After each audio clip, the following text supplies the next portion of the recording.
I've been thinking a lot about breaking up with wearable tech, which led me to do some research, and I just read 3 research papers, and one of them is called Wearable Tech, Bodies and Gender by Elizabeth Wissinger, and this actually really blew my mind. My initial thoughts going into this were that wearable tech removes the somatic experience of being in your body, and it kind of outsources that information. And I listened to an episode of Diabolical Eyes where they were talking about that, and they kind of came to the conclusion that if your goal is optimization, you're never going to gain pleasure from that. But this article really talks about how intimate biodigital knowledge becomes a part of biocapital, and then how that ties into the fact that self-trackers actually have no legal right to their data, and in fact most of these apps are owned by data companies and not by medical companies. So there's no HIPAA in place, like your data is not protected inherently and you don't own it. Collecting this data on yourself is ultimately a form of free labor that then gets scraped by the web and sold to data companies and insurance companies, and it's like, this healthism is it just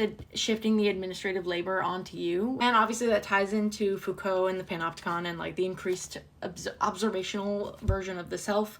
And is our connection to the self actually getting stronger through this data, or are we just like doing it for some algorithmic benefit?